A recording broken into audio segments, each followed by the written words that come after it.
meu nome é Cristiane Saibt, sou acadêmica do 7º período de Direito da Unifaema e sobre a disciplina de Projeto Integrador, hoje nós vamos falar sobre o combate ao trabalho infantil.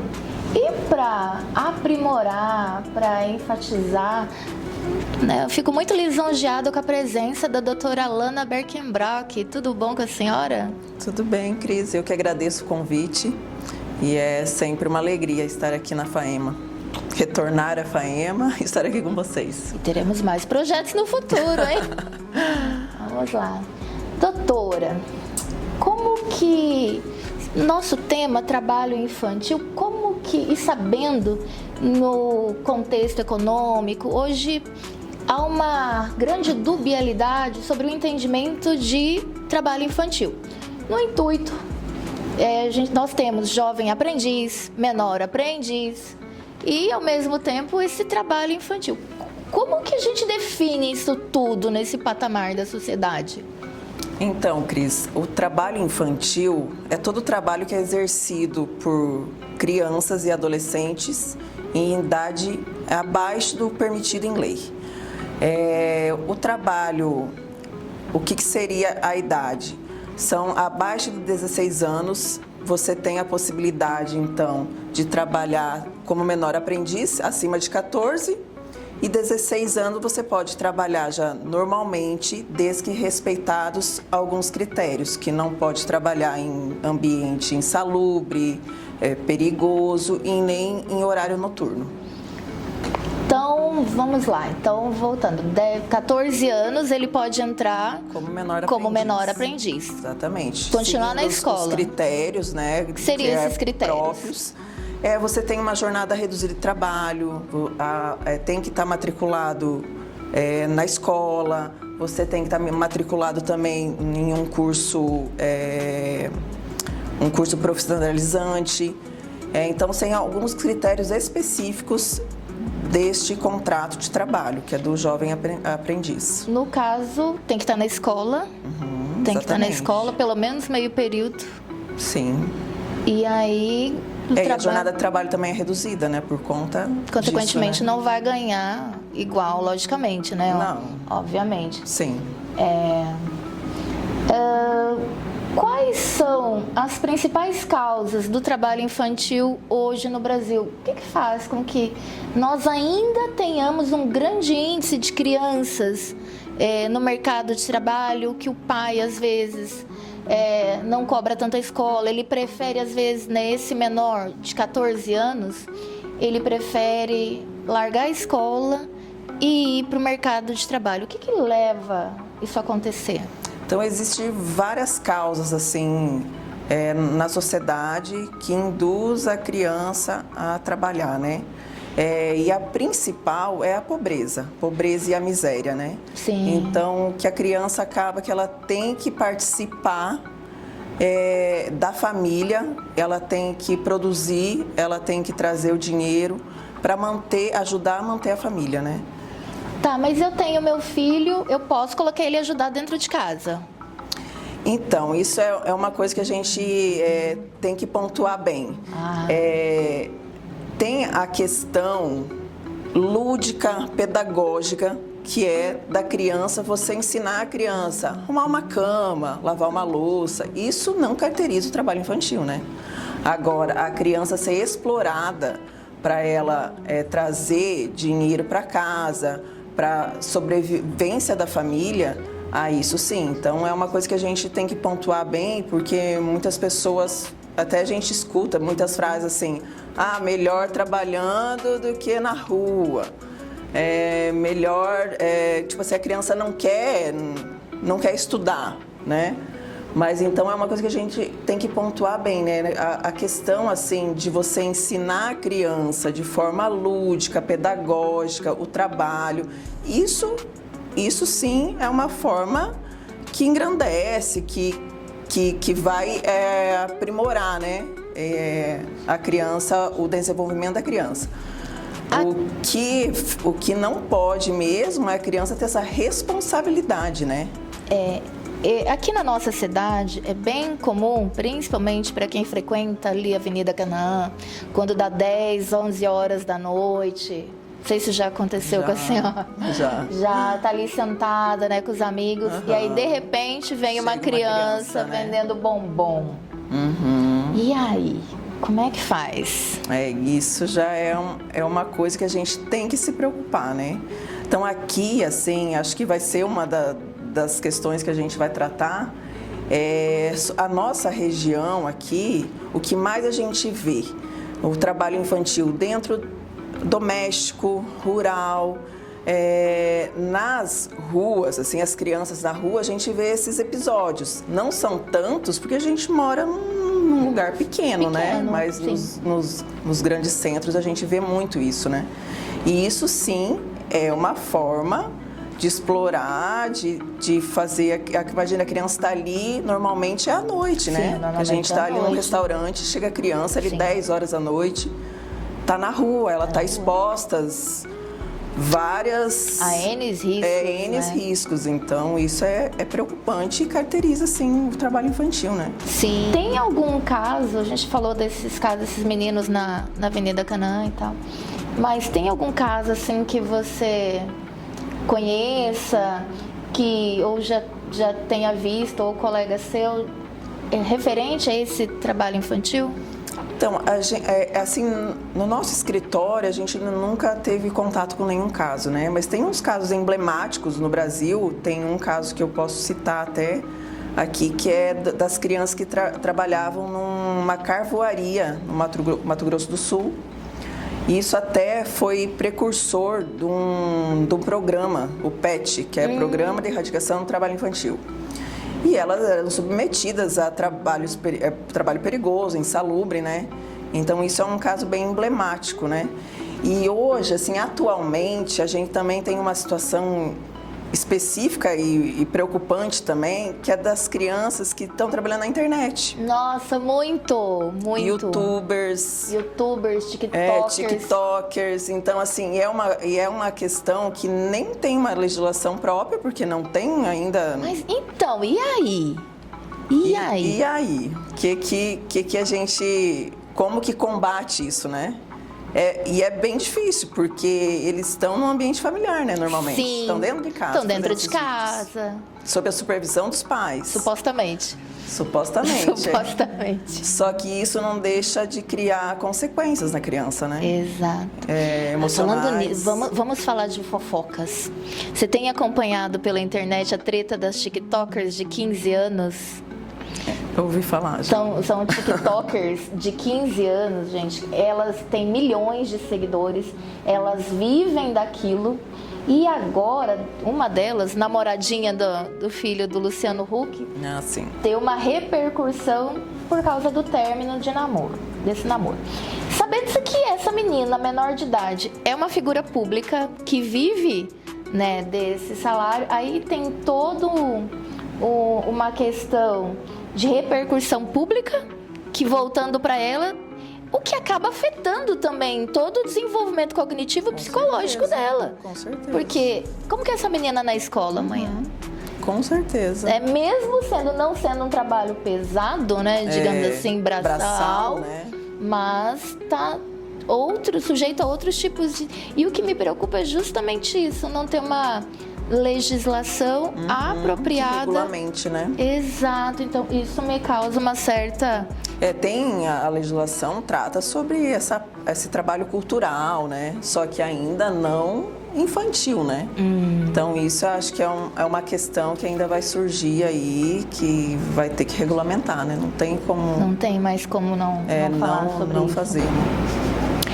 Voltando ao assunto do menor que vende doce à noite. Qual a legislação que regulamenta essa proibição? Então, existe o ECA, né? Tem a Constituição Federal, tem as regulamentações da OIT, que é um órgão internacional. Então, são várias legislações que regulamentam e proíbem, né, esse tipo de trabalho, né, em relação à idade e em relação à criança e adolescente. Sim. E nesses casos, onde e como pode haver uma denúncia? De que forma? Vi a criança ontem à noite. De que forma que eu posso fazer a denúncia? Então, a denúncia, ela pode ser feita no MPT, que é o Ministério a Procuradoria do Trabalho, no próprio Ministério Público, ela pode ser feita no Conselho Tutelar, até nas escolas, ela pode ser feita para a diretoria, né, da escola, que levará isso ao órgão competente, né? Até tem um canal também, Disque 100. Tem o Disque 100? Tem o Disque 100 que você pode também fazer a denúncia, né? Que legal. Então, caso vocês saibam de alguém, vejam alguma criança, né? Disque 100 e faça a sua denúncia. Enfim, doutora, como os advogados ou instituições jurídicas podem contribuir no combate ao trabalho infantil? Então, nós, advogados, os operadores do direito, então eles podem contribuir de forma, nesse ramo jurídico, né? Então, nas ações civis públicas, eles podem também atuar nas denúncias, eles podem atuar numa forma de orientação também jurídica para as famílias, até para a pessoa que está explorando, né, esse trabalho infantil, né? Sim. Então são várias essas frentes assim que nós do direito a gente pode ajudar, né, a sociedade, né? Sim, sim. E as ações sociais, quais orientações jurídicas são mais importantes a serem passadas para a população? O que a população necessariamente hoje, no viés que nós estamos, é importante que elas saibam? Informação crucial.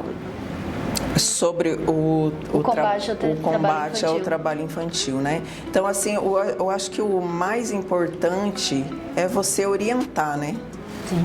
Essa parte da orientação e também você levar para a sociedade, né? Porque muitos é cultural, então não entende que é errado. Então isso vem assim, cultural mesmo, acha que é o certo, e isso é um ciclo, que o pai foi assim, com os avós foram assim, acha que com os filhos não é errado que seja assim, né? Até porque é uma legislação nova, né? Sim. Como que você enxerga os projetos sociais, né, que vão trazendo e incentivando, além dos projetos sociais, um ênfase também nos projetos que envolvem o jovem aprendiz, o menor aprendiz? Como que você vê esses projetos? Então, o combate ao trabalho infantil, ele tem três frentes, né? Que é a sociedade, o Estado e a família, né?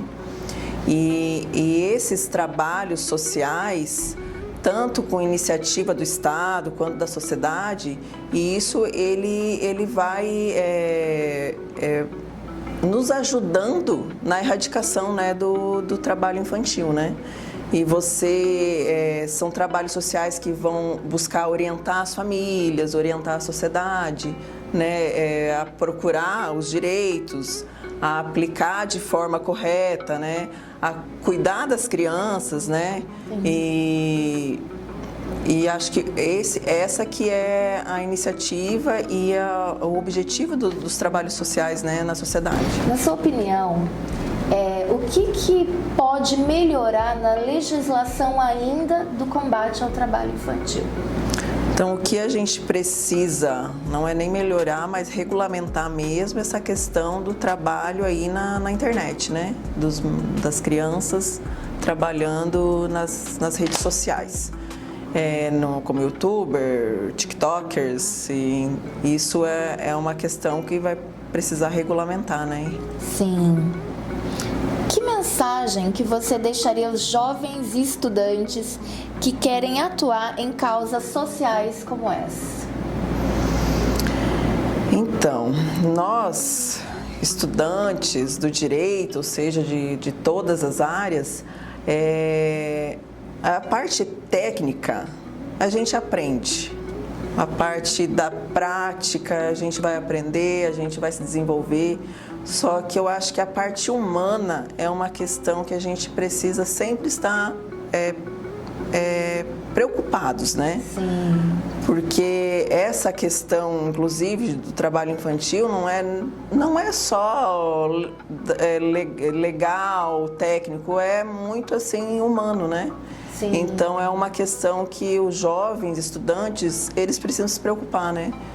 E sempre desenvolver esse lado, né? Humano e social. E, na sua opinião, ainda precisa mudar ou erradicar o trabalho infantil no Brasil? Com certeza. Existem pesquisas recentes que falam em torno de mais de 5 milhões de crianças no Brasil. Tudo isso? Que estão nessa condição de trabalho infantil e obviamente, ilegal, né? Sim. Então, assim, a gente tem muito o que fazer e esse número só cresce, né? Nossa, mas é muito. É muito, é muito. Eu até me assustei, assim, né? Mas é uma questão que é muito e acredito assim, que vai mudando os cenários, né? Conforme a gente foi falando, vai mudando os cenários. Agora vai começar a aumentar essa questão das crianças na internet. Então, ao tempo, vai mudando essas questões, né? Nossa, eu fiquei chocada com o seu número. Doutora Lana, qual o conselho que a senhora dá para o pai e para o jovem que quer ingressar no mercado de trabalho? Então, para os pais, né, que eles priorizem o estudo, né, da criança, desse adolescente. Não que não seja uma forma importante a criança, o adolescente aprender que é digno, né, o trabalho, aprender como ganhar dinheiro, para ajudar a família. Só que eu acho que tudo tem um tempo, né? E acho que o tempo da criança, do adolescente, é a dedicação ao estudo, né? Então, a gente sabe que cada um tem sua realidade, né? Cada família tem sua realidade. Mas muitas vezes a gente acha, assim, como pais, que a gente acho que está ajudando, que está fazendo uma forma, de forma que está ajudando a criança, o nosso filho, e a gente está mais prejudicando por falta até de informação, de orientação, né? Então, a orientação é que além de cumprir com a legislação, porque ao contrário a gente está também descumprindo com a lei, né? Você orientar e também estimular a criança e o adolescente e a demonstrar que a melhor forma de fazer com que ela se desenvolva como ser humano é você estimular essa criança e adolescente a estudar, né? Para ter um futuro melhor até para a família e esses ciclos, que muitas vezes são ciclos, né? Que a gente repete, né? E que esse ciclo não se repita, né? Para as outras gerações, né? E o jovem? O que você diria para o jovem que está pensando, eu vou deixar a escola, estou vendo assim, vou trabalhar, ganhar meu dinheirinho? Então, o jovem, acho que vai no mesmo sentido, né? Que se dedica ao estudo, né? Sim. Que tudo tem seu tempo, né? E a melhor forma é você dedicar ao estudo, que lá na frente você vai colher os frutos, né? E assim você vai se desenvolver e vai ter condições de ter uma vida melhor, digna, né? Sim. A doutora Lana, ela faz parte de um dos escritórios mais prestigiados, mais enaltecidos aqui da nossa cidade. Para nós é uma honra inenarrável tê-la presente e eu gostaria que a senhora falasse um pouquinho sobre a sua trajetória, como a senhora veio parar aqui. Olha, Cris, é uma longa história, né? Então, Rondônia, eu nunca imaginava que moraria em Rondônia um dia. Eu sabia, assim, na aula de geografia, sabe onde estava, Mas então, tudo começou no Paraná. Então, o meu marido, ele nasceu em Rondônia, a família dele, os avós são de lá. Nós casamos lá, eu engravidei, nós casamos e ele foi fazer Direito na Unipar, lá em Francisco Beltrão. E eu fui fazer farmácia. Na época até ele me falou, por que você não faz Direito? Eu falei, não, eu quero farmácia, imagina Direito, não quero Direito. Aí cada um foi fazer o seu curso, né? Eu tive a Isabela, que hoje tem 21 anos. E aí a gente se formou, nós viemos para Rondônia. A mãe do Leonardo, ela também estava fazendo Direito em Brasília. Então ela se formou mais ou menos na mesma época que ele. Então eles montaram o escritório juntos aqui em Ariquemes. E aí eu comecei desde então, 2010, quando eu me formei em farmácia, eu vim para cá e fui para o escritório. Trabalhava meio período no estado, eu trabalhei um tempo como farmacêutica, gostava muito, só que sempre eu caía no escritório, né? Sempre estava ali envolvida, até dando a minha opinião, assim, né? Não tinha feito direito, mas assim, sempre gostava de ouvir muito sobre o direito, assim, né? E eu sempre fiquei alguns anos em dúvida se eu ia me especializar em alguma área do administrativo, porque eu administrava o escritório também, ou se eu iria fazer direito. E nisso, eu engravidei do Leonardo. Aí veio o Leonardo, aí engravidei e logo engravidei da Laura. Então foi passando o tempo, eu pensei, agora eu não vou fazer faculdade, com 3 crianças não tinha como, né? E aí até então o Leonardo começou a advogar aqui para a FAEMA. E eu sempre gostei muito como eles eram organizados. Então eu falava assim, a hora que abrir o curso de Direito na FAEMA, eu vou fazer Direito. E foi isso, né? Da primeira turma? Eu sou da primeira turma da FAEMA. Então quando abriu o curso aqui, eu fiz o vestibular e comecei Direito aqui. Uma das pessoas que me inspirou muito foi o Leonardo, porque ele é apaixonado pela advocacia. Acho que quem conhece ele sabe que ele é muito dedicado. Ele gosta demais da área que ele atua, o direito do trabalho, então ele atua assim e ele é apaixonado mesmo. Então isso foi uma coisa que me inspirou muito, né? Me inspirou a fazer direito e desde o início eu sempre foquei no direito do trabalho, né? Que é uma área também que eu gosto muito e é uma área que eu atuo hoje, 99% do que eu atuo é no direito do trabalho, no escritório. Doutora Lana, foi uma honra tê-la aqui conosco. Espero também que possamos ter outras parcerias, né? Principalmente com o escritório Delanhol e Birkenbrock. Se a senhora quiser deixar um contato, alguma coisa, a câmera está aí com a senhora. Eu que agradeço o convite, agradeço estar aqui na FAEMA, que é um lugar que eu gosto muito, né? Vou retornar a casa, é sempre bom. E nós temos nossos contatos nas redes sociais, DBA Associados, no Instagram. E lá também tem os links para entrar em contato, né? E o nosso escritório também sempre está de portas abertas aí para a faculdade, para os estudantes. A gente sempre gosta muito de recebê-los no escritório, assim... nós aprendemos, nós ensinamos e assim a gente engrandece ainda mais, né, nosso trabalho. Ok, então é isso e até uma próxima.